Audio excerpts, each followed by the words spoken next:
you said that particularly cocaine ang tinitest ninyo. Why cocaine? Yun po yung hiningi niya Hiningi ni nung pasyente. sinong pasyente? Si Marcos po. President Marcos. Then Senator Marcos. Yun ang gusto niyang hingin about cocaine. yun po lang ang So, hiningi niya. your laboratory is capable of tracing cocaine residues dun sa ihi ng pasyente. Yes po. So, iba yung ginagamit nyo sa cocaine, iba yung ginagamit nyo sa shabu. Iba rin Iba po. gagamitin ninyo sa marijuana. Am I correct? Opo. Pero kung ako, walk-in lang ako, pupunta ako doon sa iyo, I want a drug test. Anong gagamitin ninyo? Kung ano pong hihingin nyo. Oh, may ganun ba na hingin? Ah, Kasi lahat ng tao dito sa Pilipinas magpa-drug test. Hindi ba nagtatanong na i-test nyo ako sa cocaine? I-test niyo ako sa Cebu? I-test niyo ako sa marijuana? Wala. Pupunta ako sa inyo, magpa-drug test para pag mag-negative, dalhin ko yung dokumento, nag-apply ako ng trabaho. Yun lang naman ang ginagawa natin. Hindi naman kami nagre-request sa inyo ng i-test niyo ako sa cocaine. I-test niyo ako sa Cebu. I-test niyo ako sa marijuana. Hindi pupunta ako sa inyo. Please, conduct drug test. Oh, negative. Salamat. Dahil ko ito sa in-applyan ko ng trabaho. Oh, wala ako negative ako. Bakit in-specify na cocaine? hindi. Sure ka? Usually Cocaine po kasi, ang hiningi ng pasyente ng panahon na yun? Opo. Doktora, no? Yes, sir. You were the one who signed this? Yes, sir. Can Digital. you just explain before the committee ano raw yung kino-complain nila yung 2 minutes lapse or 2 whatever? minutes and 54 seconds. Yeah, before you answer the question, please introduce yourself para malaman namin yung qualifications mo, ma'am. Please Good go ahead. morning po. I am Dr. Maria Cecilia Lim. I am the laboratory head of the drug testing. Before that, Doctor, I'm sorry to interrupt, Mr. Chair. Can we have our surprise witness be seated here? And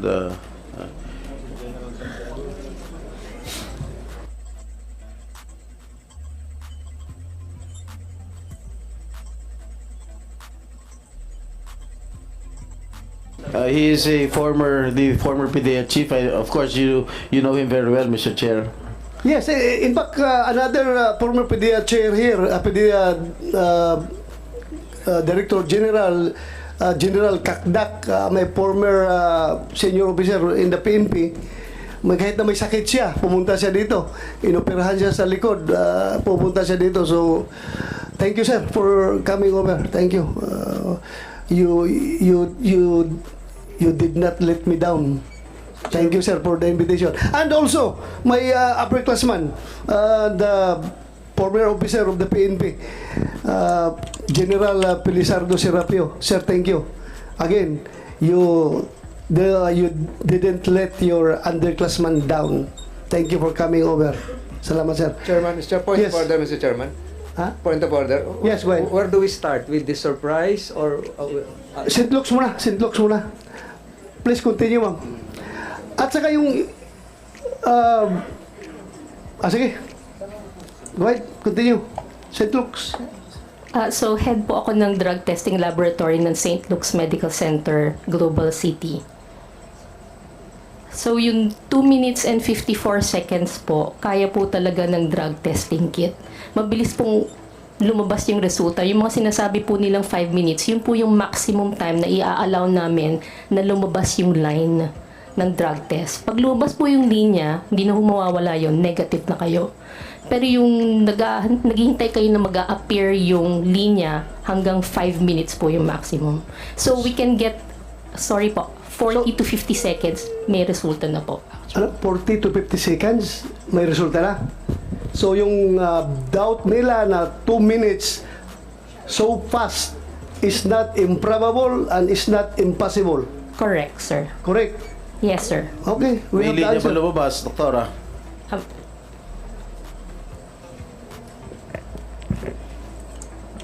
Good morning Please po. identify yourself. I'm Jereza Reyes, the drug analyst from St. Luke's Medical Center, Global City. So, as the analyst po, yes, may lumabas po na line. So, sa drug test kit po natin, meron dun yung control line at saka yung line for the drug analyte. So, dun po sa resulta, may lalabas po dapat siya talaga na line as negative. Negative. Yes. Negative. Yes po. Alright. Will that satisfy everything? Mr. Chairman. Yes, Mr. Chairman. go ahead, Senator Escudero. Permission of Senator Jinggoy. On this point, Dr. Fernandez, and to Ms. Reyes, yung 2 minutes and 54, 57? 54. Ito yung oras na lumipas mula nung inilagay yung sample dun sa makina hanggang lumabas yung resulta. Tama po ba? Sir, hindi po makina. Ito po ay drug test kit para pong pregnancy test kit or So, para parang ginaganon yung ka na? COVID. Hindi naman po. Ida-drop mo lang yung urine sa one end, tapos hihintayin mo na lang siya. So, wala hindi, pong ito, makina. hindi ito yung kabuuang proseso ng kinuha yung urine na 2 minutes lang. Yung transaction time po is the specimen collection. So, pag abot po nung sample, tapos gagawin na niya. At yung rule ng DOH, hindi pwedeng lumampas ng, Wala pong rule ng DOH. hindi pwedeng mas mabilis kesa, ano yung 5 minutong binabanggit niyo po kanina? Yung drug test kit po na ginagamit namin, hanggang 5 minutes po, pwede niyong basahin. Now, I remember the press con of then Executive Secretary, no, he was not yet Executive Secretary at that time, he was about to be, Vic Rodriguez. Sabi niya, tinest daw po sa lahat ng uri ng droga. Ano-ano pong klase ng droga tinest o lahat po ba kasama? Kanino po? Kay Yung test po na ginawa ninyo, cocaine lang po ang pinagawa. cocaine lang po ang pinagawa. Opo, Hindi po kasama ang iba. hindi po. Yung resultang yun po ba isinapubliko? Ano daw? I saw it on GMA, read it on in the papers. The results of the drug test. Is what? if I may Nanggaling answer, po sa amin? if I may answer, Senator Cheese, this was widely publicized in 2021, if I may recall, if my memory serves me right. So it was publicized, ma'am. It didn't come from St. Luke's. It We do came not from know. the person tested.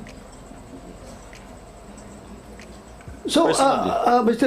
Senator Chis, yung drug test na ito na pinag-usapan na ito, yung sinabi ni Executive Secretary Rodriguez, this pertains to the drug test that you made on the former Senator Bongbong Marcos?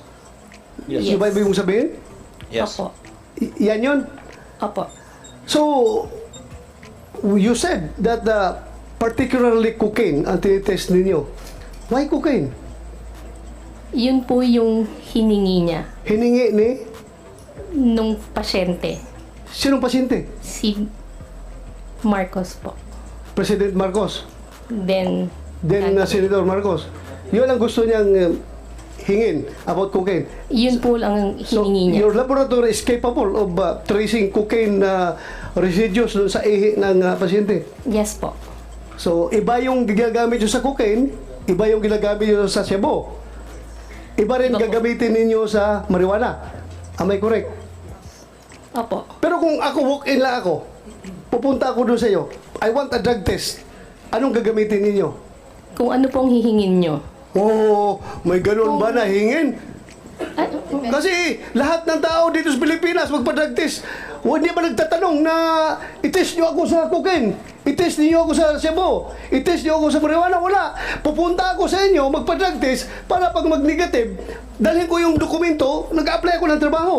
Yun lang naman ang ginagawa natin. Hindi naman kami nagre-request sa inyo ng itest niyo ako sa cocaine. Itest niyo ako sa Cebu. Itest niyo ako sa marijuana. Hindi pupunta ako sa inyo. Please, conduct drug test. Oh, negative. Salamat. Dalhin ko ito sa in-applyan ko ng trabaho. Oh, wala ako negative ako. Bakit in-specify na cocaine? hindi. Sure ka? Usually po Cocaine kasi. ang hiningi ng pasyente ng panahon na yun? Opo. Mr. Chairman. Okay. Mr. Chairman. Thank you. Go ahead, Senator Chis. Since you are PNP chief and we have a lot of police officers here, pag nag-a-apply ako para sa LTAP o permit to carry, required po ako mag-drug test. Di po ba? Yung drug test po na nire-require ninyo, yun po ba ay para sa lahat din ng uri ng droga? O hindi po? Senator Koy. Sino po pwedeng sumagot? Thank you, Your Honor, and good morning to our honorable senators. Yung requirement po for drug test, these are one of the requirements for people applying for driver's license, permit to carry firearms, yung ating license to own and possess firearms.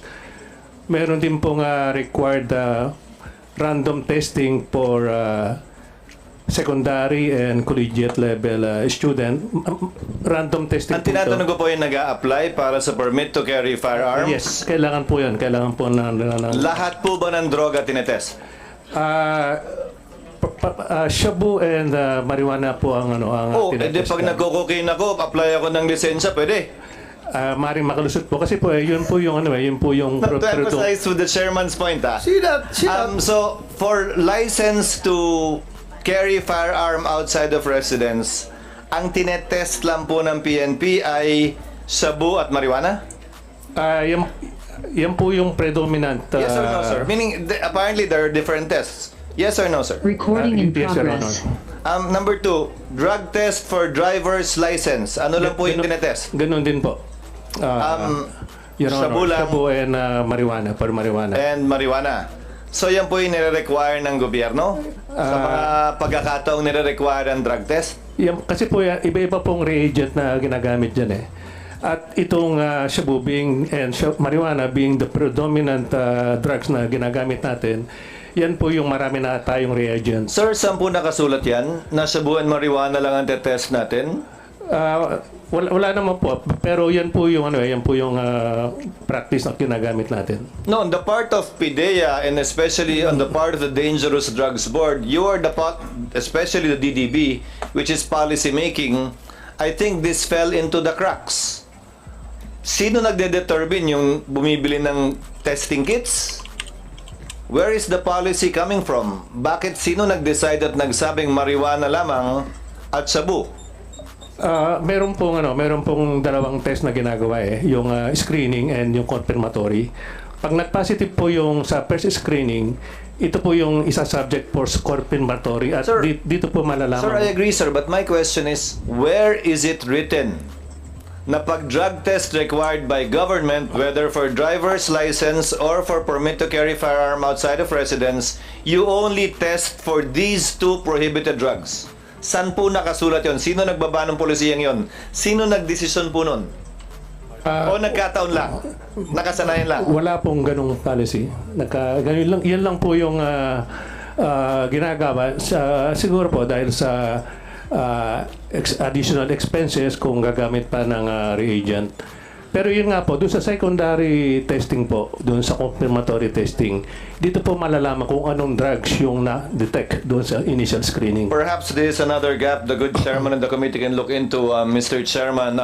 Why is it that it's only only the tests for shabu and marijuana is being used? Because clearly shabu and marijuana would be called the poor man's addictive drug, while cocaine would be the richer man's addictive drug.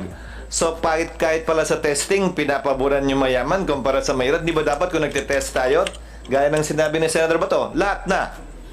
But the point I'm driving at, Mr. Chairman, is kung ang gobyerno namimili ng kung anong droga ang itetest, lalo naman siguro kung yung individual na magpapatest, kung anong babayaran niya. And I remember that time, I think this test was done in November, and issues were being raised with then candidate Bongbong Marcos that these issues were raised against him. That allegedly he was a cocaine user, and that's why at that time they conducted these tests to answer in light of the political perhaps weather at that time, the issues being raised against him. Although there is no legal requirement for a candidate to do a drug test, that was attempted at some point in time in our history to require a drug test, but the Supreme Court unfortunately struck it down as an additional requirement for elective office, which is not allowed under the Constitution. Unfortunately, sana nga ni-require yun, pero hindi. Sabi ng Korte Suprema, hindi pwede.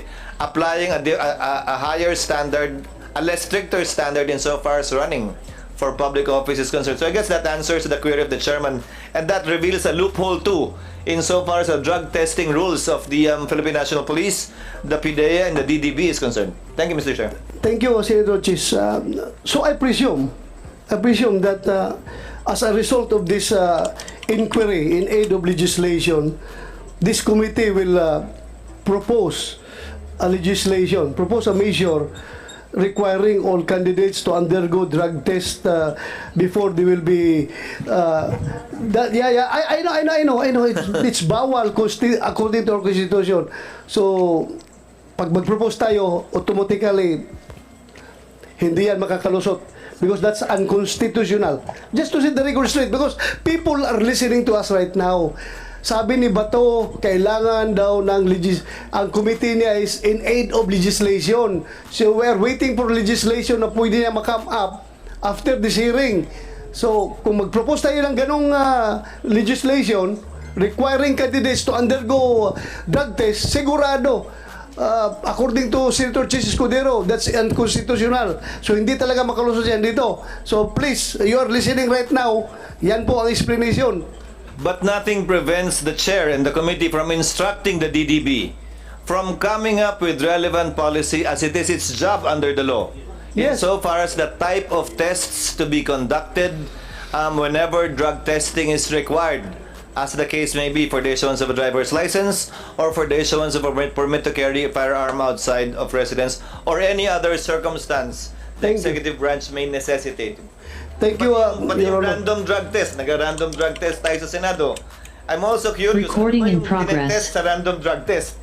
Baka naman pili lang din. So again, I urge the DDB, come up with policy guidelines with respect to these things. Required and random drug test. Alam mo mga yung- droga itetest natin? Alam mo yung random drug test, Mr. Chair, Senator Chis Escudero, lalo na sa PNP, nung panahon na bata pa kami, ang random drug test, mahal yan kasi.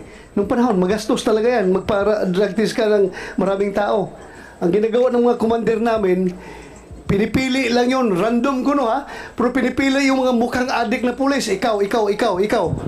Mag-drug test ka. Totoo ha, totoo ba? Just to, para hindi masayang ang resources ng gobyerno, talaga pinipili yung mga nabalitaan na gumagamit ng droga na pulis. Ikaw, drug test ka. Random ito ha. Random, oh. Purposive sampling pala yun. Hindi pala random sampling. Purposive sampling. Ikaw kasi alam ko gumagamit ka. But going back to St. Luke's, in fairness to St. Luke's, it's very clear here sa drug test report na ginawa nila to Marcos Ferdinand Jr. Romualdez. Nakalagay dito ang pangalan. The result is drug metabolite is cocaine.